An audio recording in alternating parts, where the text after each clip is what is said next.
Hello everyone, आज हम बात करने वाले हैं मणिपुर के ऊपर। पहले मैं अपने आपको इंट्रोड्यूस करा देता हूँ। मैं कार्तिकेय मुदगल, 2 बार नेट क्वालिफाइड पॉलिटिकल साइंस में। और अब बात करते हैं मणिपुर के ऊपर। एक हिंसा होती है मई में, 70 लोग मारे जाते हैं, 231 लोग घायल हो जाते हैं और 48,000 लोग अपने घर से विस्थापित हो जाते हैं। उससे ठीक पहले हाई कोर्ट का एक ऑर्डर आता है मणिपुर की कि वो मणिपुर गवर्नमेंट से कहते हैं कि आप बताइए क्या जो मेटी ट्राइब है उसको क्या एसटी का टैग दे देना चाहिए, उसे क्या एसटी ग्रुप में ऐड कर लेना चाहिए। उसके बाद हिंसा होती है। 2 बातें क्लियर हुई। पहली बात ये है कि मेटी कम्युनिटी जो है वो अपने आप को एसटी टैग के लिए चाहती है कि उसे एसटी टैग मिले। और दूसरी बात ये साबित होती है इससे कि कोई और है जो नहीं चाहता कि मेटी को एसटी टैग मिले। ठीक है, तो अब इसी को हम समझेंगे तभी तो हिंसा हुई। अगर सभी चाहते तो फिर हिंसा ही क्यों होती। ठीक है, होता क्या है पहले हम समझते हैं मणिपुर को। मणिपुर 2 हिस्सों में बटा हुआ है, एक इम्फाल पहाड़ घाटी का हिस्सा, दूसरा पहाड़ी का हिस्सा। घाटी वाले हिस्से में आते हैं 5 डिस्ट्रिक्ट, पहाड़ी वाले हिस्से में आते हैं 10 डिस्ट्रिक्ट। जो इम्फाल घाटी का हिस्सा है वो पूरी ज्योग्राफी का 10% है, जो पहाड़ी का हिस्सा है वो पूरी ज्योग्राफी का 90% है। अब समझते हैं मेटी जो मणिपुर है उसमें पॉपुलेशन कैसे रहती है। मेटी कम्युनिटी जो है वहाँ पे वो 53% है पॉपुलेशन का। दूसरी कम्युनिटी है कुकी जो कि 26% है, नागा जो कि 17% है, और सारे ट्राइबल्स को मिला लें तो टोटल इंक्लूडिंग कुकी और नागा 41% बैठते हैं।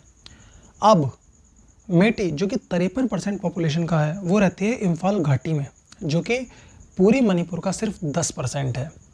और बाकी के जो ट्राइबल्स हैं पूरे कुकी, नागा और बाकी के ट्राइबल्स जो कि 41% है पॉपुलेशन का, वो रहते हैं पहाड़ी इलाके में, जो कि 90% है पूरे मणिपुर का। मतलब 53% आबादी 10% ज्योग्राफी में रह रही है और 41% आबादी 90% ज्योग्राफी में रह रही है। यह है ज्योग्राफिकल और पॉपुलेशन डिवीज़न।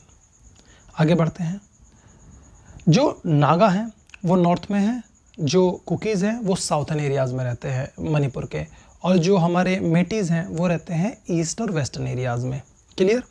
होता क्या है भाई, मेटी की जो पॉपुलेशन 53% है वो 10% एरिया में रह रही है।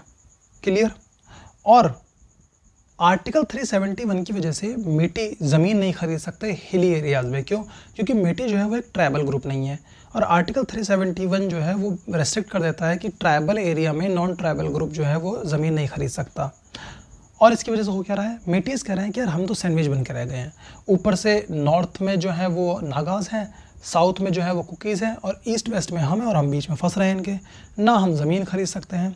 मेटीज़ कहते हैं कि म्यांमार से इलीगल माइग्रेंट्स आते हैं इंडिया में और स्पेशली मणिपुर में, और वो यहाँ की ज़मीन खरीद रहे हैं।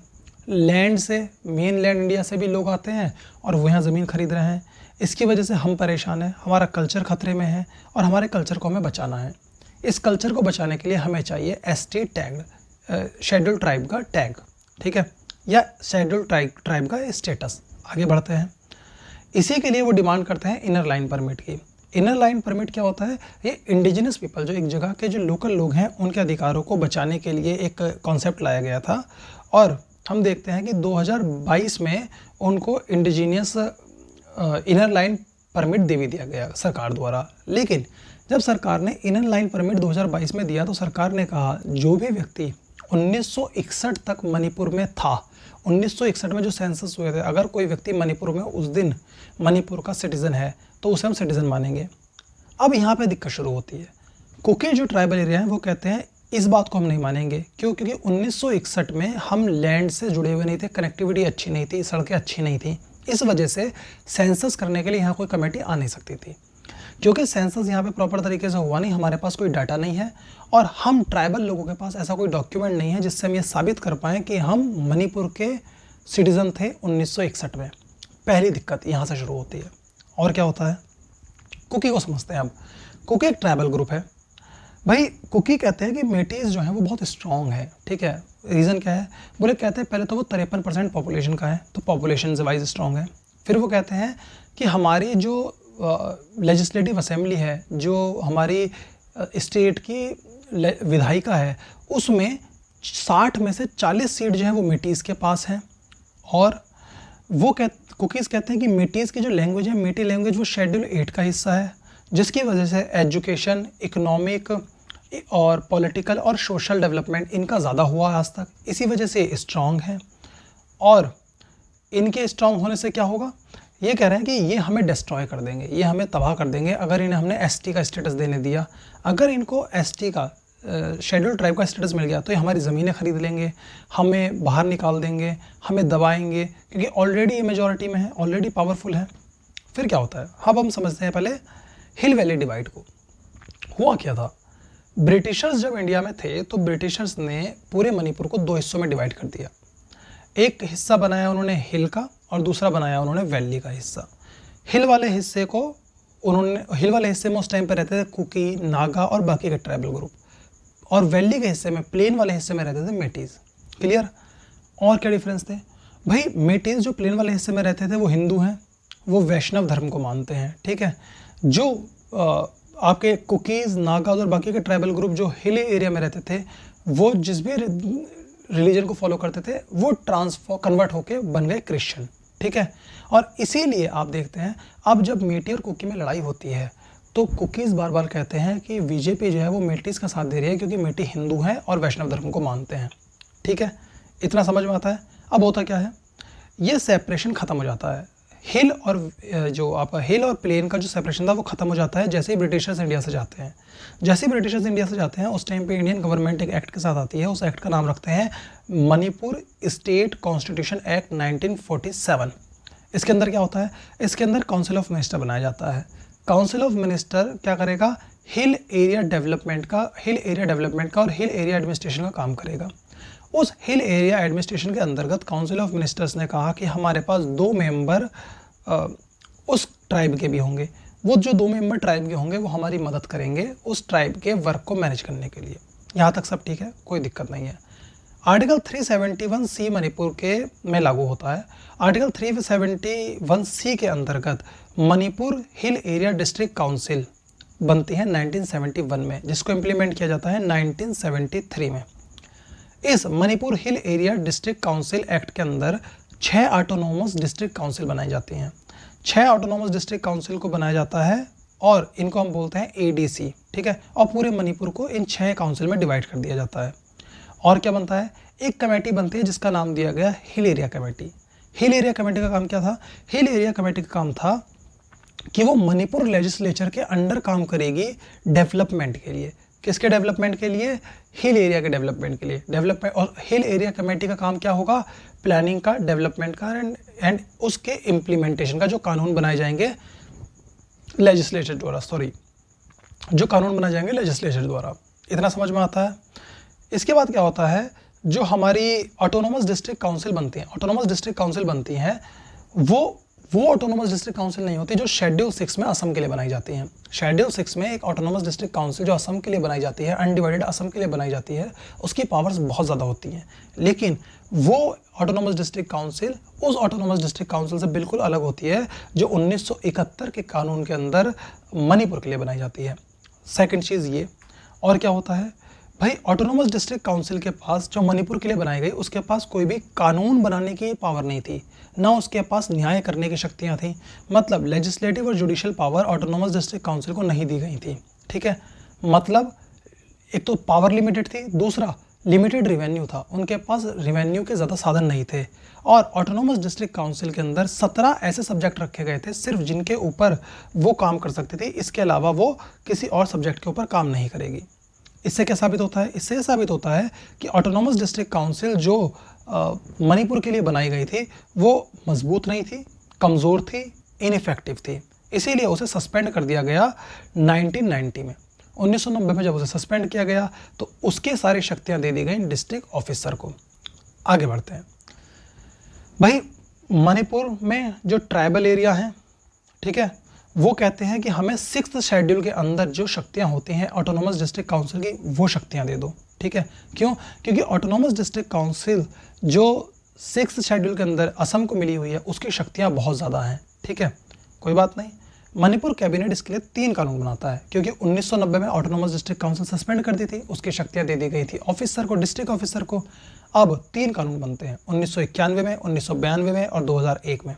लेकिन इन कानून के अंदर क्या होता है, इन कानून के अंदर 6th शेड्यूल को ध्यान में रखते हुए मणिपुर के लोगों के लिए वो बदलाव किए जाते हैं ऑटोनोमस डिस्ट्रिक्ट काउंसिल में, जिससे उनको ज़्यादा शक्तियाँ दी जा सकें। बट ये कानून लागू नहीं हो पाते, कभी भी फेल हो जाते हैं। फिर क्या होता है, फिर 2002 में एक कमीशन आता है। वो 2002 में कमीशन का काम होता है 6th शेड्यूल के अंदर ऑटोनोमस डिस्ट्रिक्ट काउंसिल को बनाना मणिपुर के हिली एरिया के लिए, ताकि और ज़्यादा डेवलपमेंट हो सके और ज़्यादा शक्तियाँ उसे दी जा सके। लेकिन इसको सपोर्ट नहीं मिलता। किसके द्वारा सपोर्ट नहीं मिलता? नागा लोगों के द्वारा। क्यों? उस टाइम पे 2 इंस्टीट्यूशंस नागा की काम कर रही थी, 2 संस्थाएं नागा की काम कर रही थी। उनका नाम, एक का नाम था यूनाइटेड नागा काउंसिल, दूसरे का नाम था NSCN-IM, आइसेक मूवा। बहुत पॉपुलर है, ठीक है, क्योंकि UNC और INSC-IM ये दोनों ही चाहते थे ग्रेटर नागालिम बने। ग्रेटर नागालिम इनकी एक टेरिटोरियल डिमांड है, जहाँ पे सिर्फ नागालैंड के लोग रहेंगे, ठीक है, वो लोग रहेंगे जो नागा हैं, ठीक है, नागा कम्युनिटी से बिलोंग करते हैं, ठीक है। क्योंकि अगर मान लीजिए 6th शेड्यूल के अंदर 2002 में जो कमीशन बैठा था, 6th शेड्यूल को ध्यान में रखते हुए वो ऑटोनोमस डिस्ट्रिक्ट काउंसिल बनाता है, तो उसका इम्पैक्ट डायरेक्टली पड़ेगा नागा की डिमांड के ऊपर। कौन सी डिमांड के ऊपर? नागालिम की डिमांड के ऊपर, जिसकी वजह से वो जो चाहते हैं वो नहीं मिल पाएगा। कोई बात नहीं। फिर 2008 में Manipur hill area district council amendment bill आता है, 3rd अमेंडमेंट बिल आता है, ठीक है। ये क्या कहता है? ये कहता है मणिपुर जो लेजिस्लेटिव काउंसिल है, मणिपुर की जो लेजिस्लेटिव असेंबली है, वो इसको लेके आती है। क्या कहती है? ये कहती है कि जो सीट 18 थी, अब उन सीट को, डिस्ट्रिक्ट काउंसिल की सीट को हम 24 कर देंगे। पहले डिस्ट्रिक्ट काउंसिल में 18 सीट हुआ करती थी, अब डिस्ट्रिक्ट काउंसिल में हम 24 सीट कर देंगे। डिस्ट्रिक्ट काउंसिल का जो हेड होगा उसे आप इलेक्ट कर सकते हो। सब्जेक्ट्स जो पहले 17 थे, जिसके ऊपर ऑटोनोमस डिस्ट्रिक्ट कमेटी जो है वो सिर्फ 17 सब्जेक्ट पे फैसले ले सकती थी, आज वो 17 सब्जेक्ट से बढ़कर 26 सब्जेक्ट के ऊपर फैसले ले सकती है।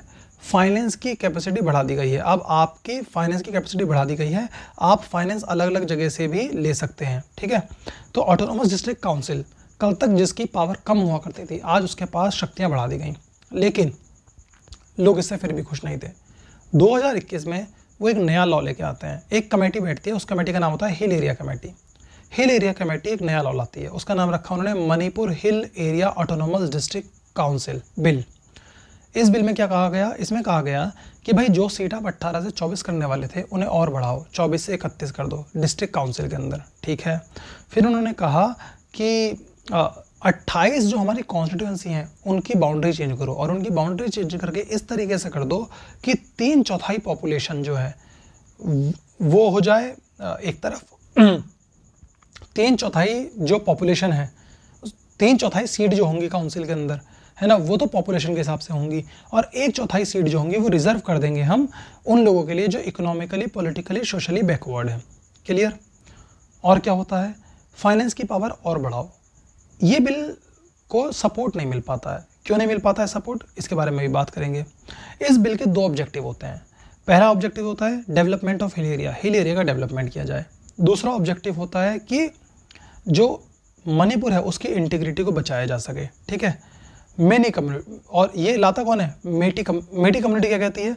मेटी कम्युनिटी कहती है कि इस बिल को हम सपोर्ट नहीं करेंगे। मेटी कम्युनिटी क्यों सपोर्ट नहीं करती इस बिल को? वो कहती है अगर इस बिल को हमने सपोर्ट करा तो जो नागा लोगों की डिमांड है नागालिम की, और जो कुकी लोगों की डिमांड है कुकी लैंड की, ठीक है, वो पूरी हो जाएगी, और अगर वो पूरी हुई तो मणिपुर का डिवीज़न हो जाएगा, इसलिए हम इसे मानने नहीं देंगे। दूसरा दिक्कत, तीसरी दिक्कत आती है अब यहाँ से। कुकी लैंड की डिमांड बढ़ती जा रही थी। कुकी ट्राइब के जो लोग थे वो कह रहे थे हमें एक लैंड चाहिए जिसका नाम रखेंगे कुकी लैंड। 1957 क्यों बढ़ रही थी डिमांड? 1957 में एक इलेक्शन होता है। जो 1957 में इलेक्शन होता है उसमें विलेज हेड को इलेक्ट किया जाता है, लेकिन कुकी लोग जो थे वो एक ट्राइब थी, वो इलेक्शन में बिलीव नहीं करते। वो कहते हैं हमारा ट्रेडिशनल तरीका है अपने हेड को चुनने का। और आप लोग ये समझिए कि ट्राइब जो होती है ना वो एक फैमिली की तरह काम करती है। फैमिली में इलेक्शन काम नहीं करता, फैमिली में सीनियरिटी काम करती है। ठीक उसी तरीके से कुकी लोगों में जो उनका पारंपरिक तरीका था अपना हेड चूज़ करने का वो अलग था, इलेक्शन से नहीं होना था। 1957 में जो इलेक्शन होते हैं वो उनके अधिकार को छीन लेते हैं कि अब हम आपको उस तरीके से इलेक्ट नहीं करने देंगे हेड को जिस तरीके से आज तक वो हेड इलेक्ट होता आया था। इससे कुकी लोग खुश नहीं थे, ठीक है। तो यहाँ से कुकी, मेटी और नागा के बीच की लड़ाई शुरू होती है। कुकी एक तरफ होते हैं और उनकी लड़ाई होती है दोनों से, मेटी से भी नागा से भी। भाई मेटी से क्यों होती है? क्योंकि मेटी एक स्ट्रॉन्ग ग्रुप है, क्योंकि गवर्नमेंट उनकी है और वो उनका डिस्ट्रॉय कर सकता है कल्चर। और नागा से क्यों लड़ाई है? क्योंकि नागा जो लोग हैं वो एक डिमांड कर रहे हैं, उसका नाम है ग्रेटर नागालिम। वो चाहते हैं कि एक ऐसा एरिया बने जहाँ पे वही लोग रहें जो नागा कम्युनिटी के हैं। ग्रेटर नागालिम में जो 5 डिस्ट्रिक्ट आते हैं उन डिस्ट्रिक्ट में कुकी भी रहते हैं। क्योंकि उन डिस्ट्रिक्ट में कुकी भी रहते हैं, अगर कल को नागालिम बनेगा तो कुकीज़ को उन डिस्ट्रिक्ट से बाहर करना पड़ेगा, और कुकी अगर उस डिस्ट्रिक्ट से बाहर होंगे तो कुकी की लैंड चली जाएगी। इसीलिए कुकी नागालिम की किसी भी डिमांड को सपोर्ट नहीं करते।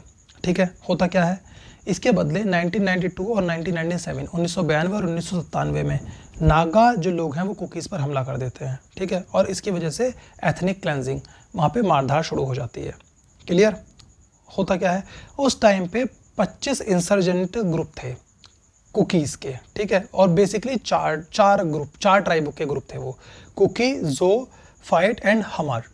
ये 4 जो ट्राइब के ग्रुप थे ये 25 इंसर्जेंटी ग्रुप में बटे हुए थे। 25 इंसर्जेंटी ग्रुप जो वो होते हैं जो अपने अपने मुद्दों के ऊपर गवर्नमेंट के खिलाफ लड़ रहे होते हैं उस टाइम पे। ठीक है, इन 25 इंसर्जेंटी ग्रुप में, या you could say in 25 insurgents group में जो ट्राइब के लोग थे उन्होंने अपने आप को मेजरली 2 ग्रुप में डिवाइड कर लिया। कौन से 2 ग्रुप में डिवाइड कर लिया? कुकी नेशनल ऑर्गेनाइजेशन एक तरफ और यूनाइटेड पीपल फ्रंट यूपीएफ 2 तरफ, मतलब KNO एंड यूपीएफ 2 ग्रुप हो गए। अब ये 2 ग्रुप ने गवर्नमेंट के साथ एक डॉक्यूमेंट साइन करा, उसका नाम था SOO। क्या नाम था डॉक्यूमेंट का? SOO, suspension of operations. इन दोनों ग्रुप ने मिलकर गवर्नमेंट के साथ एक 2008 में एक एग्रीमेंट साइन किया, उसका नाम था SOO, suspension of operation. Suspension of operation को साइन करने के बाद हुआ क्या कि ग्रोथ नहीं हुई कोई भी। सस्पेंशन ऑफ ऑपरेशन को साइन करने के बाद गवर्नमेंट के बीच में और इनके बीच में कोई आगे ग्रोथ नहीं हो पाई। KNO मतलब ये कुकी नेशनल ऑर्गेनाइजेशन चाहते थे कि कुकी लैंड मिले, और UPF चाहते थे कि state with in state, Manipur के अंदर ही उन्हें एक हिस्सा मिले। ठीक है, स्टेट विद इन स्टेट। क्योंकि ये दोनों की डिमांड अलग अलग थी, इस वजह से कोई बात आगे ही नहीं बढ़ पा रही थी। अब इन दोनों की बात इन्होंने आपस में की और बात सुलझाई। KNO और UPF इन दोनों ने आपस में बात की और बात सुलझाई। जब इन्होंने बात सुलझाई तो फिर ये आते हैं कॉमन चीज़ के ऊपर। ये कहते हैं हमें ना अब कुकी लैंड चाहिए, ना हमें स्टेट विद इन स्टेट चाहिए। अब हमें क्या चाहिए? अब हमें चाहिए Kuki territorial council. Kuki territorial council 6 district को जोड़कर बनेगी और इसी तरह काम करेगी जैसे बोडोलैंड टेरेस्ट्रियल काउंसिल काम करती है। बोडोलैंड टेरेस्ट्रियल काउंसिल कैसे काम करती है इसे नेक्स्ट वीडियो में समझेंगे। ठीक है, अब क्या होता है, कुकी लोग जब दोनों इस बात पे एग्री हो जाते हैं तो खुश हो जाते हैं कि चलो भाई अब हम कुकी टेरेस्ट्रियल काउंसिल को बनवा के रहेंगे। फिर मेटी लोग आते हैं। मेटी कहते हैं कि चाचा ये डिमांड तो हम तुम्हारी नहीं मानेंगे। क्यों? क्योंकि अगर हमने तुम्हारी ये डिमांड मान ली तो मणिपुर को बांट के रख दोगे तुम। ठीक है, और क्या होता है, मेटी लोग जो हैं वो कॉन्टिन्यूसली ST स्टेटस की डिमांड कर रहे थे। क्यों कर रहे थे ST स्टेटस की डिमांड? हमने ऊपर समझा था सबसे पहले कि भाई इंसर्जेंसी थी, उनकी लैंड नहीं खरीद पा रहे थे, वो बाहर के लोग आके लैंड खरीद रहे थे। होता क्या है, 1981 में पहली बार मेटी लोग जो हैं उस टाइम के जो CM थे रिशेंग, जो उस टाइम पे हमारे इनके CM हुआ करते थे, उनके पास अपनी डिमांड रखते हैं। रिशेंग जो है इस डिमांड को स्टेट लेजिस्लेटिव असेंबली, राज्य की विधानसभा के पास भेजते हैं, कुछ नहीं होता। 1995 में मेटीज़ को OBC अदर बैकवर्ड कास्ट का दर्जा मिल जाता है। मेटी के 2 ग्रुप थे, मेटी कम्युनिटी के अंदर 2 ग्रुप आते हैं, एक का नाम है चकपस, दूसरे का नाम है तोबल। ठीक है, ये दोनों ग्रुप ऑलरेडी SC कम्युनिटी में करेक्ट गिने जाते हैं। इनको SC कम्युनिटी का टैग मिला हुआ है ऑलरेडी, 1956 में मिल गया था। ठीक है भाई, मेटी जो है वो एक कमेटी बनाते हैं। कमेटी का नाम रखते हैं scheduled tribe demand committee of Manipur valley, STDMC। ठीक है, STDMC का काम क्या होता है? इनकी डिमांड को आगे रखना। कौन सी डिमांड? शेड्यूल्ड ट्राइब की। ठीक है, उस टाइम पे 2012 की बात है अब जब ये कमेटी बनती है, STDMC कमेटी बनती है 2012 में। ये अपनी डिमांड रखते हैं गवर्नर के पास। गवर्नर के पास रखने के बाद 2013 में मिलते हैं प्रधानमंत्री से। उस टाइम के प्रधानमंत्री थे श्री मनमोहन सिंह जी। उसके बाद क्या होता है, मनमोहन सिंह जी से प्रपोजल को गवर्नमेंट के पास भेजते हैं, मणिपुर गवर्नमेंट के पास। मणिपुर गवर्नमेंट फिर से इस पर कोई रिप्लाई नहीं करती। 2022 में यूनियन ट्राइबल मिनिस्ट्री अफेयर्स के पास, यूनियन ट्राइबल अफेयर मिनिस्ट्री के पास जाते हैं मेटी लोग इस बात को लेके। यूनियन ट्राइबल अफेयर मिनिस्ट्री इस बात को मणिपुर गवर्नमेंट के पास भेजती है। मणिपुर गवर्नमेंट फिर इस पर कोई रिप्लाई नहीं देती। अब कुकी इस बात से खुश नहीं है। कुकी इस बात से खुश नहीं है क्यों? क्योंकि कुकी नहीं चाहते कि उनको भाई मेटीज को जो है वो एक तो एसटी का टैग मिले, और कुकी गवर्नमेंट से भी खुश नहीं है। कुकी गवर्नमेंट से क्यों खुश नहीं है? क्योंकि एक तो गवर्नमेंट मेटीज द्वारा डोमिनेट की जाती है। उसके अंदर जितने ज़्यादातर जो लोग हैं वो मेटी हैं। भाई बताया आपको, जैसे 40 में से 60 जो MLA की सीट हैं वो मेटीज़ के पास है। तो पहली बात तो ये। दूसरी बात क्या है, गवर्नमेंट ने अभी क्या किया कि इलीगल माइग्रेंट्स को पकड़ना शुरू किया। इलीगल माइग्रेंट्स को जब पकड़ना शुरू किया तो गवर्नमेंट ने फ्री रिज्म मूवमेंट जो एक एग्रीमेंट है उसे कैंसिल कर दिया म्यांमार के साथ। मतलब लोग म्यांमार से जो मणिपुर आ सकते थे फ्रीली, उसे कैंसिल कर दिया। क्योंकि समझ रहे हैं कि उन पर अटैक हुआ है। क्यों? क्योंकि मोस्ट ऑफ द पीपल जो म्यांमार से मणिपुर आए थे वो कुकी लोग थे, कुकी ट्राइब के लोग थे। और क्या हुआ भाई, जो इलीगल एनक्रोचर्स थे, जिन्होंने अंदर आके इलीगली मणिपुर की जगह हथिया ली थी, उनको पकड़ना शुरू करा गवर्नमेंट ने। कुकी कहते हैं ये भी हम पे अटैक है। क्यों? क्योंकि जितने लोग पकड़े गए वो चिन कम्युनिटी के थे, चिन ट्राइब के थे। और कुकी जो है वो चिन ट्राइब को भी अपना एक हिस्सा मानती है। और क्या हुआ, गवर्नमेंट जो है इस टाइम ड्रग्स पे कब्जा कर रही, पकड़ शिकंजा कस रही है। क्योंकि ड्रग्स पे शिकंजा कस रही है, कुकीज़ को फिर लग रहा है कि आप ड्रग्स के नाम पर हमें पकड़ रहे हो। ठीक है, हालांकि ऐसा है नहीं, क्योंकि गवर्नमेंट ने डाटा दिया कि भाई 2500 लोग पकड़े गए, 2500 में से सिर्फ 800 कुकी हैं, बाकी लोग 1200 लोग मुसलमान हैं, 800 लोग जो हैं वो 300 लोग के आसपास मेटी हैं, और कम्युनिटी के लोग भी हैं। तो आप पे कहाँ हमला कर रहे हैं हम? ठीक है, फिर क्या होता है, गवर्नमेंट 10 मार्च को जो एग्रीमेंट हुआ था, किस किस के बीच में हुआ था एग्रीमेंट जो ये SOO हुआ था, सस्पेंशन ऑफ ऑपरेशन एग्रीमेंट जो हुआ था, 10 मार्च 2023 को गवर्नमेंट इसे वापस ले लेती है।